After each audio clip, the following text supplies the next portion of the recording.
क्या अयोध्या राम मंदिर विवाद के बहाने योगी आदित्यनाथ की राजनीति को घेरने की कोशिश की जा रही है?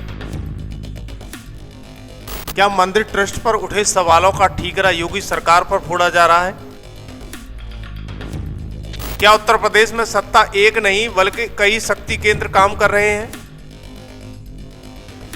और सबसे बड़ा सवाल, क्या योगी आदित्यनाथ अपनी ही सरकार में पूरी तरह स्वतंत्र है या कुछ फैसलों पर दिल्ली का प्रभाव देखा जा रहा है?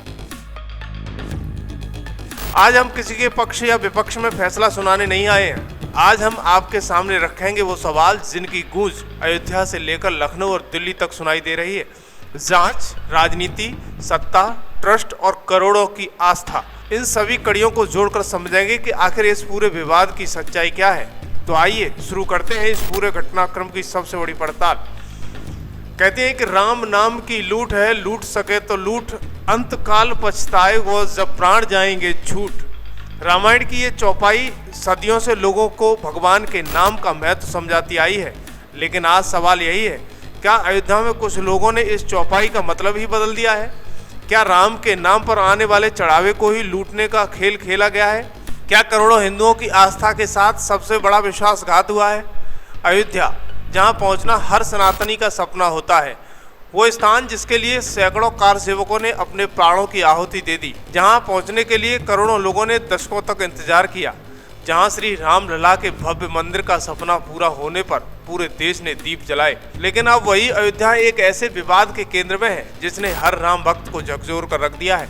अगर मीडिया रिपोर्ट और जांच से जुड़े दावों पर विश्वास करें तो सवाल सिर्फ चोरी का नहीं है, सवाल है आस्था का, सवाल है विश्वास का, सवाल है उन करोड़ों श्रद्धालुओं का जिन्होंने अपनी मेहनत की कमाई भगवान श्री राम के चरणों में अर्पित की। आखिर वो दान गया कहाँ? किसने मंदिर के अंदर अपना ऐसा नेटवर्क खड़ा कर लिया कि सिस्टम भी उसके आगे बेबस दिखाई देने लगा? कौन थे वो लोग जो भगवान के दरबार में सेवा करने आए थे लेकिन उन पर ही सवाल खड़े होने लगे? क्या ये केवल कुछ कर्मचारियों का खेल था या फिर इसके पीछे कोई बड़ा नेटवर्क काम कर रहा था? तमाम सारे आरोप लगते हुए दिखाई दे रहे हैं। इसी बीच आम आदमी पार्टी ने भी जमकर निशाना साधा है। लेकिन सवाल यह है कि आखिर कौन इतने बड़े खेल को खेल रहा था? आज इस रिपोर्ट में हम किसी को दोषी घोषित नहीं करने आए, लेकिन जांच, मीडिया रिपोर्ट और सामने आए तथ्यों के आधार पर उन सभी सवालों को आपके सामने रखेंगे जिनका जवाब आज पूरा देश जानता है। कहानी की शुरुआत होती है साल 2022 से, जब उत्तर प्रदेश विधानसभा चुनाव हो रहे थे और उसी समय ऐसे कई राजनीतिक और प्रशासनिक फैसले लिए जा रहे थे जिनकी कड़ियां आज अयोध्या विवाद से जोड़कर देखी जा रही हैं। तो आखिर 2022 और 26 तक क्या क्या हुआ, कौन इस पूरे घटनाक्रम में चर्चा में आया और आखिर क्यों अब राम मंदिर का ये मामला देश की सबसे बड़ी राजनीतिक और धार्मिक बहस बन चुका है? दरअसल 2022 से शुरू हुई ये कहानी अब अयोध्या विवाद तक कैसे पहुंची, इस पूरी कहानी को समझने के लिए हमें थोड़ा पीछे जाना होगा। साल 2022 उत्तर प्रदेश विधानसभा चुनाव थे। राजनीतिक गलियारे में उस समय एक ही चर्चा काफी तेज थी कि मुख्यमंत्री योगी आदित्यनाथ अयोध्या से चुनाव लड़ना चाहते थे। कहा गया कि अगर ऐसा होता है तो ये केवल एक चुनाव नहीं बल्कि राम मंदिर आंदोलन से जुड़ा हुआ एक बड़ा राजनीतिक संदेश होगा। लेकिन आखिर ऐसा नहीं हुआ। पार्टी नेतृत्व ने योगी आदित्यनाथ को गोरखपुर सदर से चुनावी मैदान में उतार दिया। इस फैसले के पीछे क्या वजह थी? क्या ये केवल चुनावी रणनीति थी या फिर इसके पीछे कोई और राजनीतिक गणित काम कर रहा था? इन सवालों का आधिकारिक जवाब आज तक सामने नहीं आया, लेकिन राजनीतिक विश्लेषक इसे बीजेपी का केंद्रीय रणनीति का हिस्सा बताते हैं। राम मंदिर श्रेय की राजनीति अब विवादों का केंद्र है। राम मंदिर सिर्फ ईंट पत्थरों से बना एक भवन नहीं है, यहाँ करोड़ों हिंदुओं के संघर्ष, आस्था और बलिदान का प्रतीक है।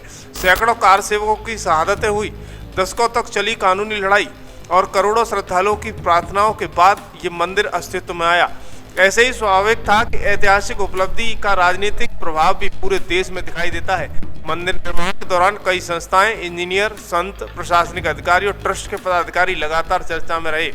इन्हीं नामों में चंपत राय, नृपेंद्र मिश्रा भी प्रमुख रहे, जिन्हें मंदिर निर्माण और व्यवस्थाओं में महत्वपूर्ण जिम्मेदारी दी गई। लेकिन अब जब मंदिर की दान व्यवस्था और कथित अनियमितताओं को लेकर सवाल उठने लगे हैं तो वही नाम फिर से सुर्खियों में है और यहीं से शुरू हो गई श्रेय लेकर जिम्मेदारी तक की राजनीति। जो लोग कल तक मंदिर निर्माण का श्रेय ले रहे थे, आज उन्हीं पर सवाल उठाए जा रहे हैं। अब सबसे बड़ा सवाल, जिम्मेदार कौन है? अब यहाँ एक ऐसा सवाल खड़ा होता है जिसका जानना पूरे देश के लिए बेहद जरूरी है। क्या राम मंदिर ट्रस्ट पर उत्तर प्रदेश सरकार का सीधा नियंत्रण है? बहुत सारे लोग मानते हैं कि मंदिर उत्तर प्रदेश में है, इसलिए इसकी हर व्यवस्था के लिए राज्य सरकार जिम्मेदार होगी। लेकिन क्या वास्तव में ऐसा होता है? सच्चाई इससे थोड़ी अलग है। मंदिर परिसर की सुरक्षा, भीड़ नियंत्रण, यातायात व्यवस्था, कानून व्यवस्था, इन सभी की जिम्मेदारी निश्चित रूप से राज्य सरकार और प्रशासन निभाता है। लेकिन मंदिर के अंदर होने वाले प्रशासनिक फैसले, दान पेटी का संचालन, ट्रस्ट के कर्मचारियों की नियुक्ति, वित्तीय प्रबंधन और कई आंतरिक निर्णय श्री राम जन्मभूमि तीर्थ क्षेत्र ट्रस्ट के अधिकार क्षेत्र में आता है। यही वजह है कि आज जब कथित अनियमितताओं के आरोप सामने आए हैं तो सबसे पहले सवाल ट्रस्ट की कार्यप्रणाली पर उठ रहे हैं। क्या सिस्टम में कहीं चूक हुई है? क्या किसी ने अपने अधिकारों का गलत इस्तेमाल किया है, या फिर ये पूरा मामला कुछ लोगों तक ही सीमित था? इन सभी सवालों के जवाब केवल निष्पक्ष जांच से ही मालूम हो सकते हैं और शायद यही कारण है कि आज पूरे देश की नज़र इस जांच पर टिकी हुई है। आखिर टिन्नू यादव का नाम बार बार क्यों सामने आ रहा है? अब सवाल पूरी कहानी में सबसे चर्चित किरदार का है, टिन्नू यादव। आखिर कौन है टिन्नू यादव? क्यों उसका नाम चर्चा में है? क्योंकि उसका नाम हर चर्चा में है, हर आरोप और हर सवाल के केंद्र में दिखाई दे रहा है। मीडिया रिपोर्ट और जांच से जुड़े दावों के मुताबिक मंदिर परिसर में उसकी पहुंच सामान्य व्यक्ति जैसी नहीं थी। दावा किया जा रहा है कि उसकी बात को कई लोग गंभीरता से लेते थे। यही वजह है अब जांच एजेंसियां ये पता लगाने की कोशिश कर रही हैं आखिर उसका वास्तविक भूमिका क्या थी। क्या ये केवल एक कर्मचारी था? क्या ये केवल ड्राइवर था, या फिर उसके पीछे ऐसी ताकत और प्रभाव था जिसकी जानकारी आम श्रद्धालुओं को कभी नहीं थी? यही वो सवाल है जिसका जवाब पूरा देश जानना चाहता है। मंदिर परिसर में 800 पुलिसकर्मी तैनात हैं, फिर भी सवाल क्यों उठ रहे हैं? अयोध्या राम मंदिर देश का सबसे संवेदनशील धार्मिक स्थल, जहां सुरक्षा के लिए सैकड़ों पुलिसकर्मी, सुरक्षा बल तैनात रहते हैं। लेकिन अब लोगों के मन में एक सवाल लगातार उठ रहा है, अगर सुरक्षा इतनी मजबूत थी तो फिर कथित गड़बड़ियों की चर्चा आखिर कैसे सामने आई? क्या सुरक्षा केवल बाहरी खतरों से निपटने की सीमित थी? क्या अंदरूनी व्यवस्थाओं की निगरानी किसी और के हाथों में थी, या फिर पूरा सच कुछ और ही है? इन सवालों के जवाब अभी जांच के दायरे में है, लेकिन जनता जवाब चाहती है। यही वजह है कि ये मामला लगातार बढ़ता हुआ जा रहा है। लेकिन क्या यूपी में सत्ता के कई केंद्र काम करते हैं? अब बात उस राजनीतिक बहस से है जो हर बड़े विवाद के बाद सामने आती है। राजनीतिक विश्लेषकों का एक वर्ग लंबे समय से ये दावा करता आ रहा है कि उत्तर प्रदेश की राजनीति केवल लखनऊ से नहीं चलती। कुछ फैसले में राज्य सरकार की भूमिका होती है, कुछ मामलों में केंद्र नेतृत्व का प्रभाव भी दिखाई देता है, और कुछ अधिकारी अलग अलग शक्ति केंद्रों के बीच संतुलन बनाकर काम करते हैं। हालांकि इन दावों की कोई आपराधिक पुष्टि नहीं है, लेकिन कोई बड़ा विवाद सामने आता है तो ये बहस एक बार फिर तेज हो जाती है।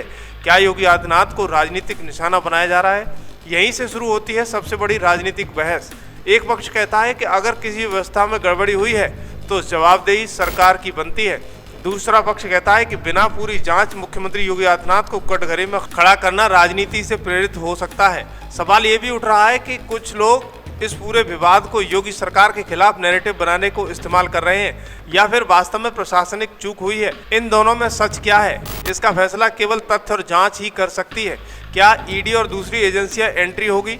अब सबकी नज़र एक सवाल पर है, अगर जांच में मनी ट्रोल सामने आता है, अगर किसी के पास आय से अधिक संपत्ति मिलती है, अगर धन के लेन देन का कोई बड़ा नेटवर्क सामने आता है, तो क्या प्रवर्तन निदेशालय यानी ईडी की एंट्री होगी? फिलहाल ऐसी कोई आधिकारिक घोषणा नहीं हुई है, लेकिन जांच की दिशा पर पूरे देश की नज़र बनी हुई है। सबसे बड़ा सवाल पैसा कहाँ गया? और अब आते हैं उस सवाल पर जो करोड़ों राम भक्तों के मन में है। अगर वास्तविक किसी स्तर पर गड़बड़ी हुई है तो वो धन कहाँ गया? किसके पास पैसा गया? किसने लिया? किसने बांटा? और किसने आंखें मूंद ली? क्या ये किसी एक व्यक्ति का खेल है, या फिर इसके पीछे पूरा नेटवर्क काम कर रहा है? यही सवाल है जिसका जवाब आने वाले समय में जांच एजेंसियों को देना होगा। राजनीति से ऊपर आस्था, और राम मंदिर केवल एक इमारत नहीं, यह करोड़ों लोगों का श्रद्धा, विश्वास और भावनाओं का केंद्र है। इसलिए इस मामले को राजनीतिक चश्मे से देखने से पहले जरूरी है कि सच सामने आए। अगर कोई दोषी है तो उसके खिलाफ सख्त कार्रवाई हो।